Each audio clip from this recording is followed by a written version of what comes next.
Si tu passes chaque jour 3h30 sur ton téléphone, ce qui est la moyenne française, tu passes en réalité un jour par semaine devant ton écran. Tu penses peut-être maintenant que c'est pas énorme, mais en réalité ça veut dire que tu passes quasiment 2 mois par an sur ton téléphone. Je ne te jette absolument pas la pierre car, étant donné mon métier actuel et mon mode de vie, je passe pas mal de temps à travailler sur un ordinateur ou un écran. Mais je sais aussi à quel point ça peut être nocif de passer trop de temps sur les écrans tous les jours et qu'on est nombreux à vouloir changer tout ça. C'est la raison pour laquelle voici 5 choses que j'ai essayé et qui fonctionnent pour réduire ton temps d'écran tous les jours.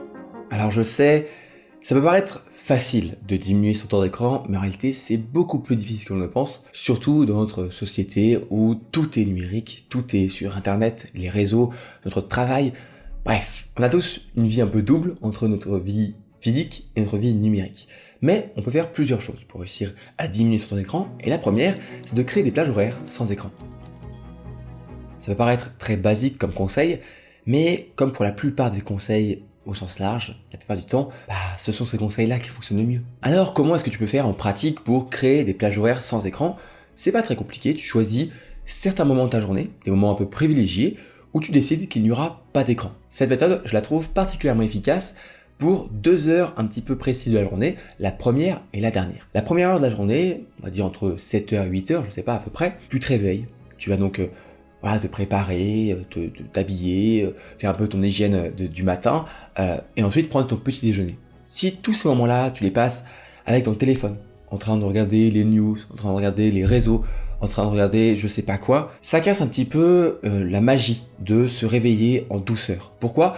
Parce que les réseaux, les news, on sait à quel point ça peut être assez négatif, il y a plein de choses négatives, il y a aussi bien sûr pas mal de positifs, mais on sait qu'avec un biais de négativité, on va surtout se concentrer sur le négatif, et donc ça peut faire monter en fait notre niveau de cortisol, qui va en fait pas forcément nous stresser directement, parce que j'ai pas envie de faire de liaison beaucoup trop rapide entre des choses neurochimiques où je ne suis pas expert, mais en tout cas, après avoir lu pas mal de choses sur le sommeil, le fait de se réveiller tout de suite et avoir cette dose, on va dire, d'anxiété, ça fait que pas forcément notre réveil va être moins bien, mais surtout, notre sommeil va être plus léger. Parce que si tu as vraiment l'habitude chaque matin de te réveiller avec les news, avec ton téléphone, malheureusement, ton cerveau, il sait que chaque matin, tu te réveilles avec cette dose d'anxiété et il a besoin d'être prêt, d'être alerte. Et donc, tu vas avoir un sommeil qui est plus léger, comme si tu étais au fond de ta caverne des hommes de Cro-Magnon et que tu t'apprêtais à avoir du danger. En fait, le danger, c'est juste le téléphone, les mauvaises nouvelles, mais ton cerveau, lui, il a un peu de mal à savoir la différence. Il va alors diminuer la qualité de ton sommeil pour te préparer au pire, alors qu'en fait, il n'y a pas de danger. Donc, essaye d'éviter le matin le téléphone, c'est toujours mieux de se réveiller doucement, prendre le temps. C'est même quelque chose que je trouve assez magique avec le fait de ne pas avoir son téléphone le matin, c'est qu'on a l'impression d'avoir plus de temps. Alors que je pense que tu sais très bien comment ça se passe. Moi, aujourd'hui, j'ai la chance de moins le vivre, mais quand j'étais étudiant, je le vivais beaucoup plus. Le matin, c'est un peu le rush. On se réveille un petit peu, à moitié, on a mal dormi, on n'a pas le temps de faire tout ce qu'on voudrait. Et le téléphone accélère le temps. Parce qu'il accélère notre perception de ce temps. Quand on n'a pas le téléphone, quand on n'a pas de réseau, quand on n'a pas d'écran, le temps passe plus lentement. Et on apprécie plus le temps, on prend notre café lentement. On regarde par la fenêtre comment ça se passe dehors. On écoute un peu peut-être les oiseaux ou le vent. On prend le temps de prendre le temps. Et ça fait que une demi-heure, 1 heure le matin, paraît beaucoup plus long et permet donc de se réveiller bien plus en douceur. Ça, c'était la première heure où je te conseille de vraiment ne pas avoir d'écran, mais aussi celle du soir. Pour la même raison, pour préserver ton sommeil, qui est vraiment un des éléments clés pour ta santé, ta productivité, tes émotions. Bref, le sommeil, c'est super important. Pour préserver 8 heures de sommeil réparatrice, il faut essayer d'éviter un maximum les écrans le soir. Alors pour ça, j'avoue, je ne suis pas le meilleur élève parce que j'ai l'habitude d'avoir mon téléphone pour écouter quelque chose. J'essaye au maximum de cacher l'écran et écouter plutôt comme un podcast. Mais en fait, l'écran, la lumière bleue, même si elle est souvent assez bien filtrée, on parle souvent de la lumière bleue comme le grand méchant de l'histoire. C'est pas le grand méchant de l'histoire forcément, c'est juste, le mieux c'est pas d'avoir un écran avec un filtre bleu ou des lunettes anti-lumière bleue, c'est juste de pas avoir d'écran du tout, c'est clair. Mais bon, la lumière bleue en fait, ce qu'elle fait, c'est que elle indique, pour faire simple, à ton cerveau qu'il fait toujours jour. Donc si à 23h t'es dans ton lit avec ton téléphone à regarder des news, encore une fois des choses en plus souvent très négatives, ton cerveau pour lui c'est pas l'heure de dormir. Et donc quand tu vas éteindre ton téléphone, le poser sur ta table de chevet pour le mettre en mode réveil et essayer de dormir, en fait ton cerveau là il passe il fait plein jour à il faut dormir. Et c'est beaucoup plus difficile pour lui de s'endormir. Alors pour certaines personnes, moi je sais que j'ai la chance de pouvoir m'endormir facilement, ça peut ne pas être un problème. Mais encore une fois, ça peut faire que ton sommeil est moins réparateur. Mais je sais que pour d'autres personnes, ça empêche vraiment de s'endormir. Ils mettent 1 heure, 2 heures parfois à s'endormir, donc en fait, ils se couchent à 23h, ils arrêtent en fait d'être sur leur téléphone, mais en fait ils ne s'endorment vraiment qu'à minuit, minuit 30, 1h, ce qui fait que même si au début à 23h ils calculent un petit peu leur nombre de sommeil, ils font bon bah voilà, à 23h, je me réveille vers 7h, c'est bon, j'ai mes 8 heures de sommeil. Mais non, parce que en mettant 1h, 2h à s'endormir, finalement elles n'ont que 7 ou 6 heures de sommeil, ce qui n'est pas suffisant. Je t'invite donc à créer une règle simple. Par exemple, pas de téléphone avant 8h et après 22h. C'est simple, basique. Tu peux prendre ton téléphone, le mettre dans un tiroir, le laisser dans une pièce, donc acheter un réveil. Si ton téléphone c'est ton réveil, achète un réveil. Ça coûte quelques euros et ton téléphone tu mets dans un tiroir quelque part. Voilà, juste une règle simple et au moins tu la suis simplement. Je t'ai testé. Si tu es un petit peu dubitatif ou dubitative par rapport à ce que je dis et tu te dis non mais bon, ok, le téléphone, je sais que c'est pas très bien, mais ça me changera rien de ne pas l'utiliser le matin. Essaye pendant une semaine. Pas forcément le soir, si le soir pour toi c'est difficile, juste le matin. Tu fais en sorte que le matin, la première chose que tu fais, c'est pas prendre ton téléphone. Je te garantis que tu ne reviendras pas en arrière et que tu éviteras au maximum ton téléphone le matin. Le but, il est simple, remplacer ces moments un peu par défaut qu'on a un peu mis en place sans le vouloir, où on sort notre téléphone le matin ou le soir, par des moments qui sont plus riches. De la lecture, de la méditation, du temps en famille, avec des amis. Prends ce temps-là pour toi, pour tes proches, pour des moments qui sont plus riches. On a toujours le temps de passer une heure de plus sur notre téléphone, mais dans quelques années, on regrettera de ne pas avoir passé une heure de plus avec nos proches. Passons maintenant à la deuxième chose que je te conseille de faire pour réduire ton temps d'écran, planifier des activités sans écran. Les écrans, c'est un moyen très simple de combler l'ennui. Dans notre vie actuelle, on a très peu de moments où on s'ennuie véritablement, où on ne fait rien.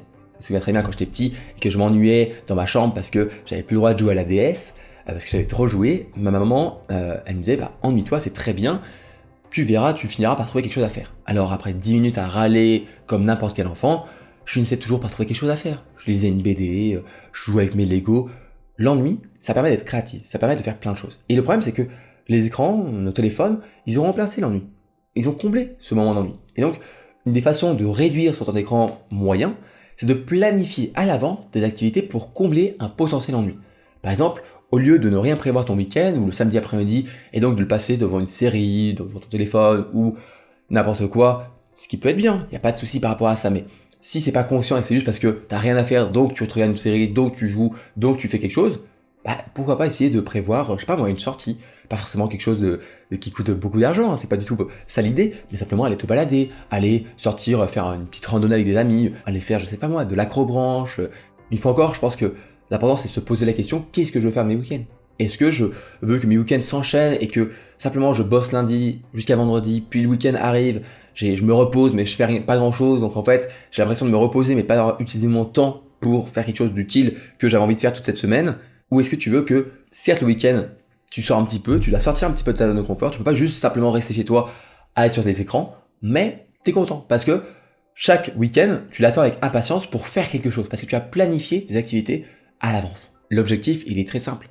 C'est simplement réapprendre à s'occuper sans dépendre des écrans. C'est se rendre compte qu'il y a plein d'activités qu'on peut faire, des activités manuelles, je sais pas, tu peux essayer de faire de la poterie, de la peinture, apprendre un instrument de musique, il y a plein de choses qu'on aimerait faire, qu'on voudrait faire, et qu'on pense ne pas pouvoir faire parce qu'on manque de temps. Et c'est pas qu'on manque de temps, c'est simplement qu'on ne planifie rien à l'avance. C'est simplement qu'on se laisse porter par le mode par défaut qui est aller sur les écrans, passer du temps devant un film, une série. Encore une fois, c'est pas forcément négatif, mais si aujourd'hui tu te rends compte que tu n'as pas le temps de faire tout ce que tu voudrais faire, tu as un saxophone, tu as envie d'apprendre, et tu l'as acheté pour ça à Noël, on te l'a offert, mais ça fait des mois que tu passes tes week-ends à faire autre chose parce que simplement tu n'y penses pas, et que ça te fait un peu mal au cœur, et tu te dis, ah putain merde, j'ai pas envie de passer des années, et au bout d'un moment dire, merde, j'aurais dû le faire. Prends le temps de planifier des moments pour faire du saxo. Et tu verras, certes, ça sera plus difficile. C'est pas forcément le choix le plus simple de ne pas se laisser porter par simplement les écrans, etc. Mais à la fin, au bout de quelques mois, tu vas peut-être commencer à jouer un petit peu quelques notes et tu vas te rendre compte à quel point tu seras content d'avoir utilisé ce temps de manière consciente et pas de manière un peu automatique comme un robot. Troisième chose à mettre en place pour réussir à réduire ton temps d'écran, passer en mode ne pas déranger. C'est simple, il y a deux déclencheurs qui nous poussent à aller sur notre téléphone, sur les écrans. Les déclencheurs internes, l'ennui par exemple, ou l'envie de se connecter à d'autres personnes, avoir des messages, etc.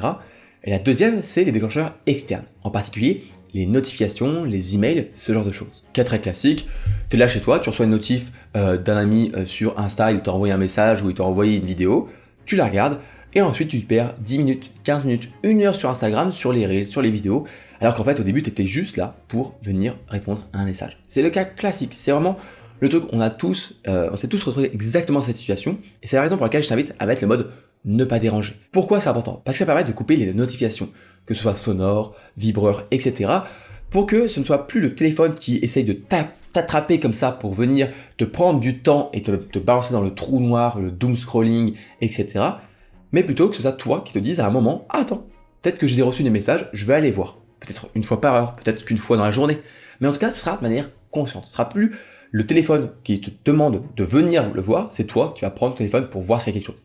Alors je sais que pour beaucoup de personnes, le mode n'est pas dérangé, il fait un peu peur, parce qu'on a l'impression qu'on ne sera plus joignable, qu'on va rater des messages, qu'on va rater des choses. Je suis en ne pas déranger depuis, 3-4 ans. J'ai dû louper 2 appels, et sur les 2 appels, j'ai juste rappelé 2 heures après. Il n'y avait pas de problème, pas d'urgence, et au pire des cas, c'est encore une fois une excuse, parce que tu peux mettre sur ton téléphone, n'importe quel téléphone, dans les paramètres, sur ne pas déranger, tu peux mettre des personnes qui peuvent t'appeler, et là il y aura du son. Là il y aura le message qui va apparaître directement. Par exemple, tes proches, tes parents, ton compagnon, ta compagne, je sais pas, mais toutes les personnes qui comptent vraiment pour toi, tu peux les mettre en mode qui sont en dehors du mode de pas déranger. Mais pour le reste, c'est un plaisir au quotidien. Mon téléphone, il fait pas de bruit, il y a rien, il y a pas de vibration, il y a rien, à part si je mets un réveil ou une alarme. Mais c'est tellement bien. Il y a plus de cette charge un peu mentale qui est toujours un peu utilisée à attendre quelque chose, tu sais, avoir des notifications, ce genre de choses. Oh là là, je pourrais plus. À chaque fois que je vois des amis ou même des proches qui ont les notifications sonores sur leur téléphone, mais waouh, je sais pas comment elles font. Je sais pas comment ces personnes font pour rester concentrées dans la journée. C'est ton téléphone qui est à côté de toi quand tu travailles, ding, ding, ding, ding, ding, ding. Tu peux pas rester concentré comme ça. Donc, mets le mode ne pas déranger parce que ça permet de reprendre le contrôle. De reprendre le contrôle sur tes décisions, sur est-ce que je vais prendre mon téléphone pour aller voir quelque chose ou pas. En plus, la plupart des gens, j'en parlais avec mon père qui sait que je mets toujours un petit peu plus de temps parfois par répondre, mais il n'y a aucun moment où il a stressé, où il s'est dit qu'il y avait un problème parce que je répondais pas tout de suite. Il sait que je réponds régulièrement. Si au bout d'une journée je réponds pas, peut-être qu'il se posera des questions, bien sûr. Mais je réponds souvent rapidement. Les gens n'attendent pas une réponse immédiate. C'est pareil pour les mails. Maintenant, les mails, j'en vois un. Imaginons, je regarde mes mails. Pareil, tu peux faire des moments dans la journée où tu choisis de regarder tes mails, mais quand je regarde mes mails, ce que je fais, c'est que je ne réponds pas tout de suite. Je les mets en attente, en réponse. Et je laisse ça de côté. J'y réfléchis pas. Et j'ai pas de notification de mail qui me dit « Ah, t'as un nouveau mail !» Non. C'est seulement si je vais voir mes mails que je vois si j'en ai de nouveau. Ça permet vraiment de réduire toutes les micro-interruptions qui cassent la concentration. Et la concentration, c'est une de tes armes. T'as plein d'armes différentes, mais c'est une de tes armes parmi ta panoplie pour être plus productif, pour être plus efficace dans ton travail, dans tes projets et gagner du temps pour faire autre chose. Par exemple, aller faire une balade ou de l'acrobranche. Passe maintenant au 4e conseil pour réduire ton temps d'écran. Utiliser tes applications pour te limiter. Il existe plein d'applications différentes qui peuvent t'aider à réduire ton temps d'écran. La première, simplement, bien-être numérique ou les paramètres dans ton iPhone, qui permettent de savoir combien de temps tu passes sur ton téléphone. C'est déjà une première étape pour te rendre compte des choses. Par exemple, moi, pour donner un ordre d'idée et que tu puisses aussi voir par rapport à ton temps d'écran, je passais, il y a quelques années, 3h30 à peu près sur mon téléphone par jour, dont beaucoup sur Twitter à l'époque. 3h30, ça peut paraître pas forcément énorme. Sur une journée, tu te dis, bon, ok, ça va. Mais en fait, 3h30 par jour, déjà, tu dors à peu près 8 heures, donc c'est plutôt sur 16 heures, mais 3h30 par jour, c'est à peu près un jour par semaine. Un jour par semaine, ça veut dire qu'il y a 52 jours par an, donc quasiment 2 mois, que je passe sur mon téléphone. Et là, tu te dis que sur 6 ans de ma vie, il va y avoir 1 an sur mon téléphone. Sachant que sur les 6 ans, il y en a 2 ans où je dors. Donc ça veut dire que je ne vis que 2 ans et demi sur les 6. Et là, ça commence à un peu faire réfléchir. Sachant que je parle que de 3h30. Si là, tu es à 7 heures sur ton téléphone, tu fais x2. Donc c'est-à-dire que tu passes 4 mois dans l'année, un tiers de ton temps sur ton téléphone. Sachant qu'encore une fois, tu dors un tiers de temps aussi. Donc tu ne vis que un tiers de ta vie. Ce qui est quand même beaucoup. Donc, première étape, se rendre compte du temps qu'on passe avec tout ce qu'il faut dans ton téléphone. Et ensuite, il existe différentes applications qui peuvent t'aider. Je pense à ScreenZen ou OneSec qui vont t'aider à avoir un petit message qui te dit est-ce que tu es sûr de vouloir ouvrir une application comme Instagram, TikTok, ce qui permet encore une fois de couper un petit peu, de mettre de la friction dans un comportement qui est devenu automatique. Tu sais, on ouvre TikTok ou Instagram sans s'en rendre compte, hop, tu as OneSec ou ScreenZen qui va te dire attends, tu es sûr de vouloir ouvrir l'application? Ensuite, il y a des applications comme Opal qui permettent de limiter ton temps. Je crois qu'Opal par contre c'est payant, mais en gros des applications qui permettent de limiter ton temps et de te dire au bout d'une heure ça bloque l'application. Mais je trouve que ce genre de limitation ça fonctionne pas très bien. Pour en avoir discuté avec beaucoup d'amis, souvent on finit par supprimer l'application ou désactiver de la limitation parce que ça nous saoule. Donc voilà, à tester. Ensuite, il y a des applications comme How Long qui permet juste de savoir, en fait, si tu scrolles depuis, je sais pas, 15 minutes, 20 minutes, ça te met en fait une petite notif qui te dit « Attends, t'es sûr que t'étais là pour ça ?» Ça te fait un petit peu un rappel. Ça te bloque pas, ça limite pas, mais ça permet de conscientiser quelque chose. Et du coup, ça permet de parfois s'arrêter et du coup faire autre chose, arrêter de scroller, etc. Ça, je pense que ça peut être pas mal du tout, donc à tester. Et enfin, les applications comme Forest qui viennent bloquer ton téléphone complètement pour travailler. Par exemple, pendant 30 minutes, 1 heure, 2 heures, ton téléphone il est bloqué, tu peux pas l'utiliser pour te laisser te concentrer, travailler de manière efficace. Aujourd'hui, je sais que j'ai moins besoin de ces applications parce que mon téléphone, simplement, je l'enlève quand je travaille. Mais je sais qu'au début, Forest m'a pas mal aidé d'un côté pour supprimer mes notifications, mon téléphone, etc. Mais aussi parce que ça permettait de mettre un chrono, en fait, simplement, de je travaille pendant 30 minutes, 1 heure. Donc ça peut être un petit peu lier l'utile à l'agréable, réussir à rester concentré et aussi bloquer son téléphone. Enfin, on termine par un conseil que je trouve assez sympa, même s'il est basique. Ça peut t'aider à changer ta consommation de ton téléphone et de réduire ton temps d'écran, réorganiser ton téléphone. Je pense que tu sais à quel point, là je te demande tout de suite, de manière simplement en fermant les yeux, de prendre ton téléphone et me dire le geste exact pour pouvoir ouvrir Instagram ou TikTok, tu pourras y arriver. Tu pourras savoir exactement qu'il faut faire mon code où je mets mon empreinte digitale et après je vais là-haut cliquer et hop, c'est bon, je suis sur Instagram. On sait de manière inconsciente exactement quoi faire. Donc, ce qu'on peut faire pour réussir à réduire tout ça, à rajouter de la friction, encore une fois, en rajoutant de la friction, on fait qu'on conscientise un peu plus les choses. Donc, bien sûr, la meilleure chose à faire, c'est supprimer complètement les réseaux sur ton téléphone et les mettre que sur l'ordi, par exemple, ou ne pouvoir y aller que par navigateur. Mais bon, ça, je trouve ça beaucoup trop difficile à tenir et à un moment, ça nous saoulera. Mais ce que tu peux faire déjà, c'est réagencer un petit peu, juste simplement l'interface de ton téléphone. Donc, Instagram, au lieu qu'il soit en haut à droite, tu vas le mettre sur la deuxième page, en bas à gauche. Tu vas mettre à un endroit, etc.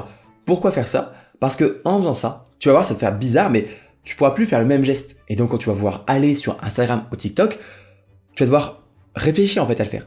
Tu vas devoir te dire, attends, est-ce que je voulais vraiment aller sur TikTok ? Est-ce que je voulais vraiment aller sur Insta ? Ou simplement je le fais parce que là je m'ennuie pendant 2 secondes. Et moi je sais à quel point ça m'a aidé de ne pas avoir Instagram exactement au même endroit. Par réflexe, je sors mon téléphone parce que je m'ennuie. Je vais pour aller sur Instagram et là je me dis, attends, mais il est pas là Instagram, et après je me dis, mais attends, mais qu'est-ce que je fais ? C'est pas du tout ça que je voulais faire. Et je range mon téléphone dans ma poche. Tu peux ensuite bien sûr tester de mettre ton téléphone en noir et blanc. Je sais que j'ai des amis qui le font. Moi j'avoue que j'aime beaucoup trop les couleurs quand je regarde des petits trucs, même le soir un petit peu, mais ça peut aider. Du coup le soir il paraît tellement moins intéressant ton téléphone que bon bah juste tu l'utilises moins, et tu l'utilises beaucoup moins et du coup tu l'utilises plus. Et finalement tu peux aussi réduire un maximum l'interface de ton téléphone en rendant un peu minimaliste. Donc tu vas sur la page d'accueil, enlever tout ce qui est réseaux sociaux, tout ce qui est YouTube, etc. T'enlèves tout ça. C'est que dans quand tu vas faire une recherche, quand tu vas regarder toutes tes applications, tu vas regarder que le téléphone, peut-être les messages, et encore, tout ça, voilà, tu réduis au maximum pour que ta page d'accueil, il n'y ait rien.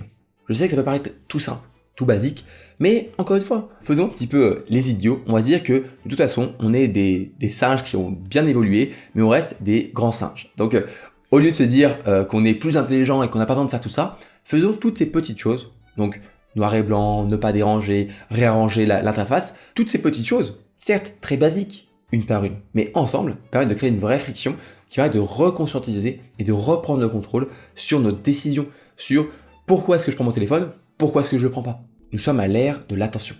L'ère où l'attention est la ressource la plus précieuse, bien devant le pétrole ou l'or.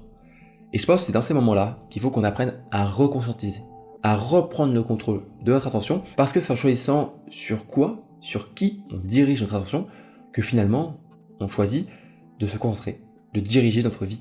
J'espère que ces 5 conseils t'aideront à reprendre le contrôle sur ton attention et choisir avec qui, sur quoi, pourquoi tu veux dépenser ton temps. Et chaque heure que tu gagnes aujourd'hui, tu seras content de les avoir passées à faire des choses riches, à faire des choses qui t'apporteront du bonheur, qui t'apporteront de la joie et surtout des moments, des heures que tu ne regretteras pas d'avoir passé sur ton téléphone quand tu seras plus âgé et tu vas pas te dire mince, j'aurais dû passer plus de temps avec ces personnes-là plutôt que sur mon téléphone. J'espère que la vidéo t'a plu, on arrive à la fin de celle-ci. Si elle t'a plu, n'hésite pas à t'abonner, mettre la cloche, le pouce en l'air et me dire en commentaire si tu es un peu accro aux écrans et si tu as mis en place certaines choses pour réussir à réduire cette addiction. Moi en tout cas, je te dis à la semaine prochaine pour une nouvelle vidéo. D'ici là, prends soin de toi, prends soin de tes proches, ne passe pas trop de temps sur les écrans. C'était Robin, ciao ciao.